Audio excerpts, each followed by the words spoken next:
हर 40 से 48 दिन में हमारा सिस्टम एक चक्र से होकर गुजरता है, जिसमें 3 दिन ऐसे होंगे जब आपके शरीर को भोजन की जरूरत नहीं होती।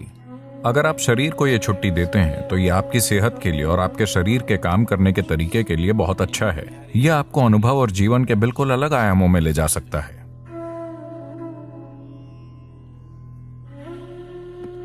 अगर आप शरीर के स्वाभाविक चक्र पर ध्यान दें तो मंडल नाम की एक चीज होती है। हर 40 से 48 दिनों में सिस्टम एक चक्र से गुजरता है।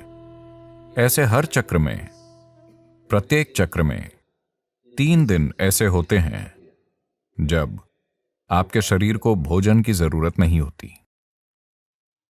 अगर आप अपने शरीर के काम करने के तरीके के प्रति जागरूक हैं तो आप जान जाएंगे कि आज मेरे शरीर को भोजन की जरूरत नहीं है और बिना किसी कोशिश के उस दिन आप भोजन के बिना रह सकते हैं। अगर आप इस चक्र पर ठीक से गौर करते हैं तो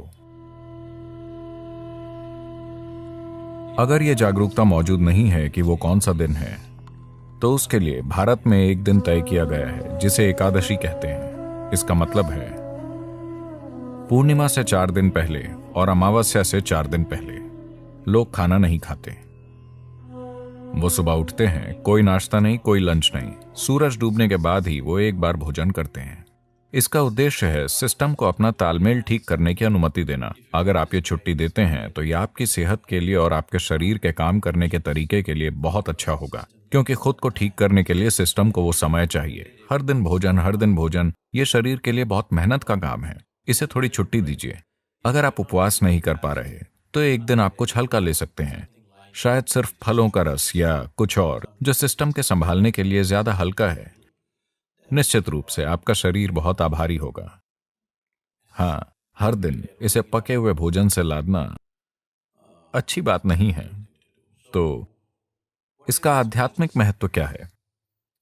क्योंकि यह एक सफाई है। अगर आपका सिस्टम जीवंत नहीं है तो आपको कुछ भी आध्यात्मिक करने की इच्छा नहीं होगी। आप सुस्त महसूस कर रहे हैं। For a meditator, the biggest enemy is sleep. एक ध्यान करने वाले के लिए उसकी सबसे बड़ी दुश्मन नींद है। यहां आंखें बंद करके बैठना और पूरी तरह से सतर्क रहना, इसके लिए कुछ और ही चाहिए। ज्यादातर लोगों के लिए अगर वो आंखें बंद करते हैं तो सो जाते हैं। तो यहां बंद आंखों के साथ बहुत सतर्क रहते हुए बैठने के लिए शरीर में एक स्तर की जीवंतता की जरूरत होती है। तो इस जीवंतता को पैदा करने के लिए हम इस पर गौर करते हैं कि कैसे खाएं, क्या करें, कितना खाएं, ये सारी चीजें। ये आध्यात्मिक नहीं है, लेकिन इससे सही किस्म का शरीर तैयार होता है। अभी अगर आपका शरीर बहुत सुस्त महसूस कर रहा है, मैं आत्मज्ञान की बात कर रहा हूं, तो क्या करें, है ना? तो इसे जीवंत और सतर्क रखना और शरीर को दर्द और समस्याओं से मुक्त रखना महत्वपूर्ण है, क्योंकि सिर्फ तभी आप किसी बड़ी चीज की तलाश करेंगे। अभी आपके पैर में दर्द है, बहुत ज्यादा दर्द है, भगवान प्रकट होते हैं, आप क्या मांगेंगे? पैर का दर्द चला जाए। आया ना? आप और क्या मांगेंगे? आप इतना ही मांगेंगे, है ना? क्योंकि शरीर आपके ऊपर इस तरह की ताकत रखता है। जब तक आप इसे एक स्तर की सहजता में नहीं रखते, यह हर दिशा से आप पर हावी रहता है कि नहीं? इसके लिए अपने शरीर को बहुत शुद्ध और स्वस्थ रखना महत्वपूर्ण है, वरना शरीर आपके जीवन में हावी हो जाता है। यह आपको कुछ और सोचने ही नहीं देगा। अभी अगर आपके शरीर में कहीं वाकई दर्द शुरू हो जाए, बस आपकी छोटी उंगली में वाकई बुरी तरह से दर्द शुरू हो जाए, आपकी किसी भी चीज में रुचि नहीं है, न भगवान में, न आत्मज्ञान में, न ध्यान में, कुछ भी नहीं, आपकी रुचि सिर्फ इसी में है कि नहीं? तो इसमें उस तरह की ताकत है, तो आपको इसे खुश रखना होगा। सिर्फ तभी ये आपको कुछ और करने देगा, वरना ये आपको कुछ नहीं करने देगा। तो उस संदर्भ में बीच बीच में उपवास रखना, शरीर को छुट्टी देना ताकि वो खुद को ठीक कर सके, अपनी जीवंतता वापस ला सके, ना कि भोजन के साथ सुस्त बन जाए, यह महत्वपूर्ण है। उपवास करने के बजाय अगर आप बस एक भोजन और अगले भोजन के बीच पर्याप्त अंतराल रखते हैं, अगर मैं ये कहता हूं तो आप योग छोड़ देंगे। एक भोजन और अगले भोजन के बीच 8 घंटे का ब्रेक होना चाहिए हमेशा। अगर आपके लिए 8 घंटे संभव नहीं है तो कम से कम 5 घंटे का ब्रेक जरूरी है। खाने से पहले आपको एक स्तर की भूख महसूस होनी चाहिए।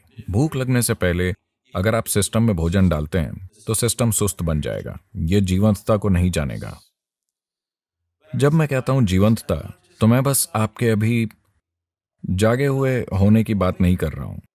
हम में से हर कोई अभी जीवंतता के एक ही स्तर पर नहीं है। हम एक ही तरह का खाना खा रहे हैं, एक ही हवा में सांस ले रहे हैं, एक ही जगह पर हैं, लेकिन हमारे अनुभव का स्तर एक जैसा नहीं है। इस पल मैं अपने भीतर जैसा हूं, उसे मैं दुनिया की किसी भी चीज के साथ नहीं बदलूंगा। अगर आप मुझे पूरी दुनिया दे दें तो भी मैं सौदा नहीं करूंगा, क्योंकि ये उससे बहुत बड़ा है और यह हर किसी के लिए संभव है। यह सिर्फ इसलिए नहीं हुआ है क्योंकि जरूरी ध्यान और सिस्टम के साथ जो किया जाना चाहिए वो नहीं किया गया। तो इंसानी जीवंतता अलग अलग स्तरों पर कई अलग अलग आयामों में हो सकती है। यह आपको अनुभव और जीने के बिल्कुल अलग आयामों तक ले जा सकती है। तो शरीर को अच्छी तरह से रखना एक बुनियादी जरूरत है। आपको एक महान एथलीट या ऐसा कुछ होने की जरूरत नहीं है, लेकिन इसे बस सहज रखना, ताकि अगर आप यहां बैठते हैं तो आपको हर समय हिलना डुलना ना पड़े। अगर आप यहां बैठें तो अगले कुछ घंटों तक आप बस यूं ही बैठ सकें, एक फटते हुए ब्लैडर या भूख से तड़पते पेट या यहां वहां होते दर्द से परेशान हुए बिना। अगर आप यहां बैठें तो आप आराम से हों। बस इतनी सहजता शरीर में आनी चाहिए।